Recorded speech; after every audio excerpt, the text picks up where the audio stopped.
అందరికీ శుభోదయం. చాలా కాలం తర్వాత మాజీ ముఖ్యమంత్రి జగన్మోహన్ రెడ్డి తిరిగి ఆంధ్రప్రదేశ్ రాష్ట్రానికి వచ్చారు. ఆయన ఈసారి అందరిలాగా సాధారణ ప్రయాణికుడిలాగా వచ్చాడు. అంటే బెంగళూరు నుంచి ప్యాసింజర్ ఫ్లైట్లో వచ్చాడు విజయవాడకి. 2019 తర్వాత ఇప్పటి వరకు జగన్మోహన్ రెడ్డి ఈ విధంగా సాధారణ ప్రయాణికుడి మాదిరిగా ఒక ప్యాసింజర్ ఫ్లైట్లో రాలా.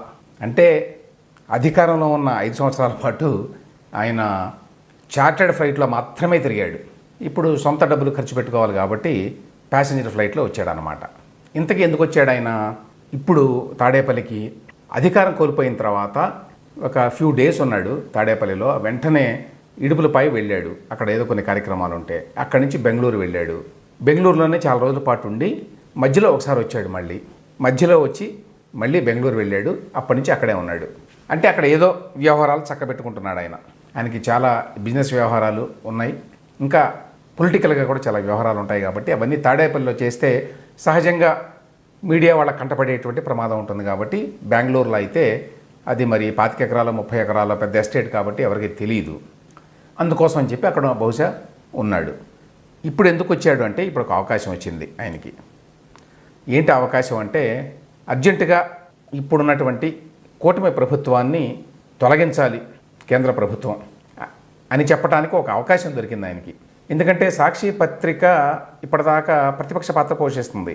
యాక్చువల్గా ప్రతిపక్షం లేదు కదా, ఎందుకంటే జగన్మోహన్ రెడ్డి గారు లేరు, వాళ్ళ పార్టీ వాళ్ళు ఎవరో ఒకళ్ళిద్దరు చెప్తే ఎవరో మాట్లాడడం లేదు. ఆయనే అసలు మరి రాష్ట్రంలోనే లేకుండా పోయాడు కదా. ఓన్లీ సాక్షి మీడియాని మాత్రమే ప్రతిపక్ష పాత్ర పోషించే విధంగా ఆయన ఏర్పాట్లు చేసుకున్నాడు.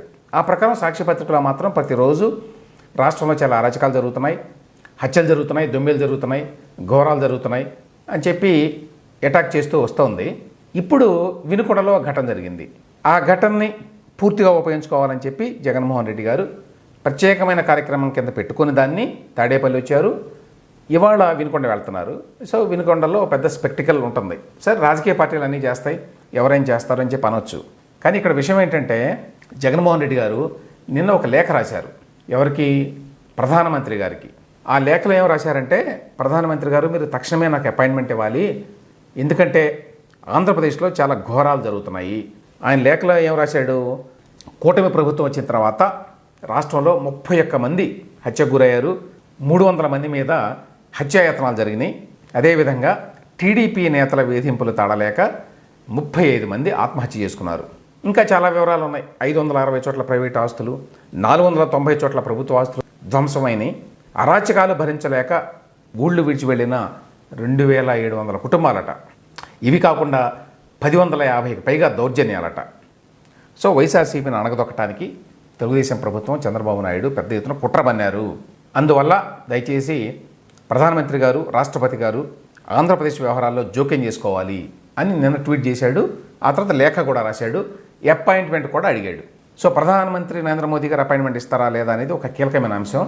ఒకవేళ అపాయింట్మెంట్ ఇస్తే దాన్ని బట్టి జగన్మోహన్ రెడ్డి గారికి ఇంకా కేంద్రంలో, ఢిల్లీలో ఎంతో కొంత పలుకుబడి ఉంది అని చెప్పి అనుకోవచ్చు. ఎస్పెషల్లీ ఇక్కడ ఆంధ్రప్రదేశ్లో కూటమి ప్రభుత్వంలో బీజేపీ ఒక భాగస్వామి అయిన తర్వాత కూడా ఆ విధంగా ఇచ్చారు అంటే అప్పుడు దాన్ని బట్టి అర్థం చేసుకోవచ్చు జగన్మోహన్ రెడ్డి గారికి ఎంతో కొంత క్లౌట్ ఉంది ఢిల్లీలో అని. అది పక్కన పెడితే ఇక వినుకొండ ఇన్సిడెంట్ ఏంటి? వినుకొండలో జరిగింది, రషీద్ అనేటువంటి ఒక యువకుడిని జిలానీ అనేటువంటి మరొక యువకుడు నరికి చంపేశాడు.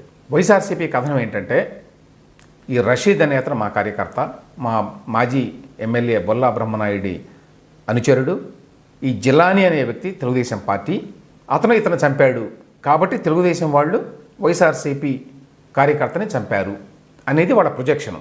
వాస్తవం ఏంటంటే ఈ రషీదు, జిలానీ వీళ్ళిద్దరూ కూడా పెద్ద నాయకులు కాదు, ఒక పార్టీకి పూర్తి స్థాయి కార్యకర్తలు కాదు, ఎమ్మెల్యేల పక్కన తిరిగేటువంటి కొంతమంది జనంలో ఉండేటువంటి వ్యక్తులు. వీళ్ళిద్దరూ గతంలో అప్పుడు ఎమ్మెల్యేగా ఉన్న బొల్లా బ్రహ్మనాయుడు దగ్గర, అంటే అతని దగ్గర ఉండేటువంటి మనుషుల దగ్గర తిరిగేవారు అనేది మనకి స్థానికంగా ఉన్నటువంటి సమాచారాన్ని బట్టి తెలుస్తోంది.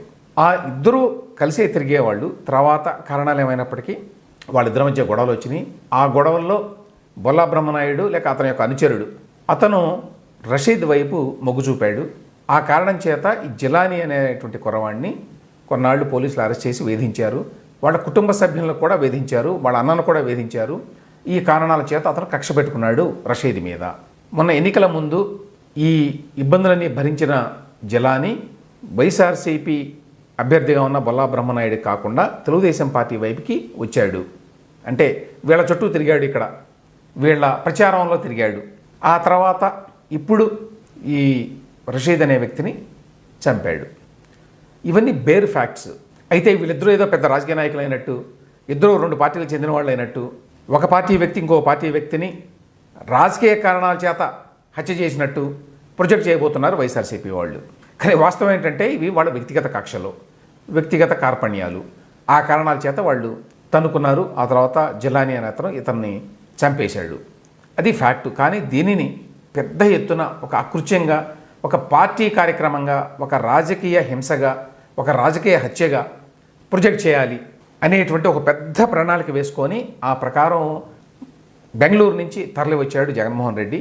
రావడమే కాదు, వచ్చే ముందు దానికి తగ్గట్టుగానే బాగానే ఏర్పాట్లు చేసుకున్నారు. సాక్షిలో, టీవీ ఛానల్లోనూ, పేపర్లోనూ పెద్ద ఎత్తున ఈ వార్తను వేశారు.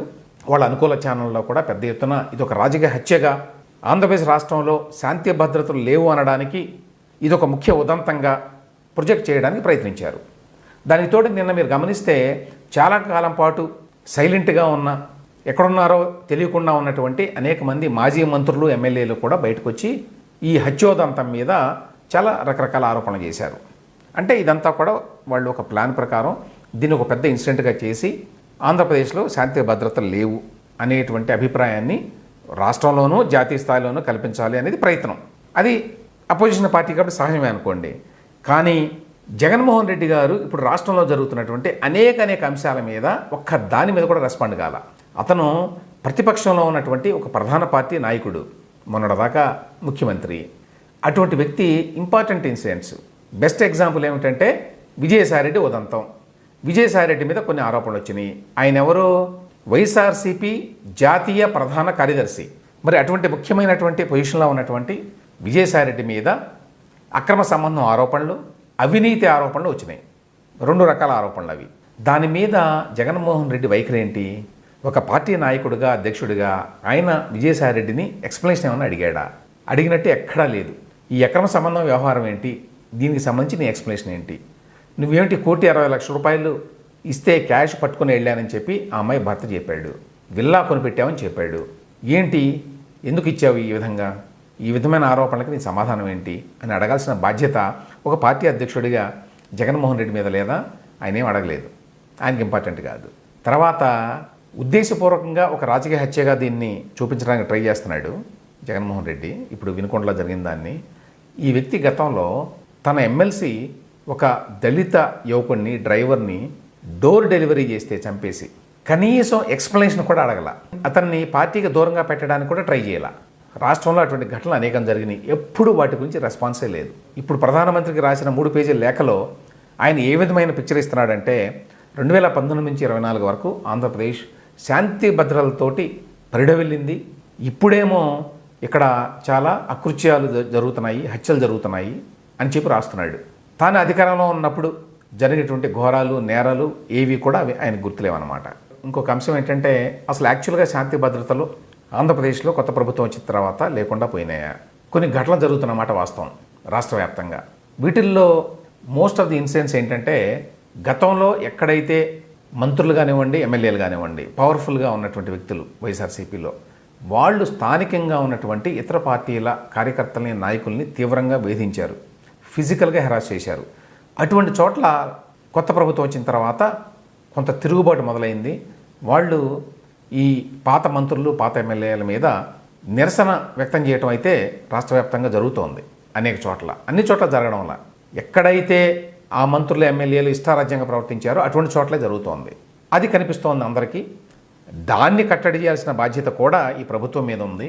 అయితే ఆ విషయంలో కూటమి ప్రభుత్వం తగు జాగ్రత్తలు తీసుకుంటున్నట్టుగా కనిపించడం వల్ల శాంతి భద్రతలు ఉన్నాయి అని అనుకోవడమే కాదు, ఉన్నట్టుగా కనిపించాలి కూడా. ఆ దాడులు, కార్లు తగలబెట్టడం కానివ్వండి, లేకపోతే ఆ పాత మాజీ మంత్రులు, మాజీ ఎమ్మెల్యేలు ఇళ్ల ముందుకు వెళ్ళి ప్రదర్శన చేయటము, రాళ్ళు రోవడము, ఇట్లాంటి వాటి వల్ల జరిగే నష్టం ఎక్కువ, వాటి వల్ల వచ్చే లాభం తక్కువ. మరి ఆ విషయాన్ని కూటమి ప్రభుత్వం గ్రహిస్తుందో లేదో, ముఖ్యమంత్రి చంద్రబాబు నాయుడు గారు గ్రహిస్తారో లేదో తెలియదు. కానీ దాన్ని ఖచ్చితంగా కంట్రోల్ చేయాల్సిన బాధ్యత అయితే వాళ్ళకున్నది. వైఎస్ఆర్సీపీ మాత్రం ఈ వినుకొండలో జరిగినటువంటి ఇన్సిడెంట్ని సాకుగా చూపించి కొంచెం అల్లరి చేయాలి, ప్రభుత్వ ప్రతిష్టను దెబ్బతీయాలి, మళ్ళీ ఏదో విధంగా జనంలోకి రావాలి అనే ప్రయత్నం చేస్తోంది. ఆ ప్రయత్నం ఎంతవరకు సక్సెస్ అవుతుందో చూడాలి.